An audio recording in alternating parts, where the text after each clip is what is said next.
ఏ ఇక్కడేది చెప్పలేవా నువ్వు? Okay sir, ఇక్కడే చెప్పేస్తాను సార్. ఓపెన్ చేసే ఇద్దరు ఫ్రెండ్స్ సార్, సత్య అజయ్. ఇద్దరు బిజినెస్ పార్ట్నర్స్ అనమాట. ఒకరికొకరు సపోర్ట్ చేసుకుంటూ చాలా పై రేంజ్కి వెళ్తారు.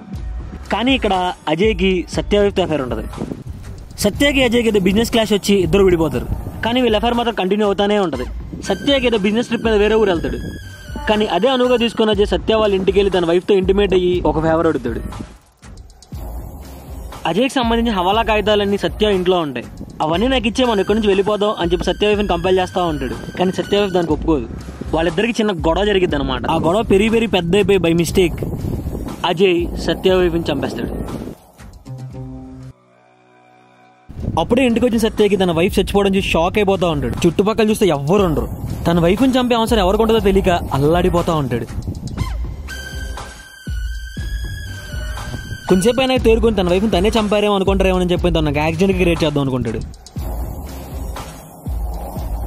తన వైఫ్ సేవన్ భుజాన్ని వేసుకుని బిల్డింగ్ పైకి తీసుకెళ్లి కింద వేస్తాడు. అనుకున్న డబ్బుతో పలుకుబడితే తనకు యాక్సిడెంట్ క్రియేట్ చేస్తాడు. కానీ ఇక్కడ సత్యకి తెలిసిన విషయం ఏంటంటే తన వైఫ్ని ఎవరో చంపేశారు. కానీ తెలియని విషయం ఏంటంటే ఎవరు చంపారు, ఎందుకు చంపారు, నెక్స్ట్ వాళ్ళ టార్గెట్ ఏంటి.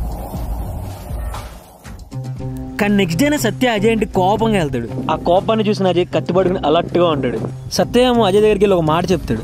నా వైఫ్ని ఎవరు చంపేశారో నాకు తెలుసు, నా దగ్గర క్లూ ఉంది, వాళ్ళని పట్టుకోవడానికి నాకు హెల్ప్ చేయి అని అడుగుతాడు. అసలు ఆ క్లూ ఏంటి, సత్య చెప్పి నిజమా అబద్ధమా, తన గురించి తెలుసుకోవడం తెలియనట్టు ఏమైనా నాటకాలు ఆడుతున్నాడా, ఇదంతా తెలుసుకుందాం అని అజయ్ కూడా కంగారులో ఓకే చెప్తాడు. నెక్స్ట్ డే వాళ్ళిద్దరూ కలిసి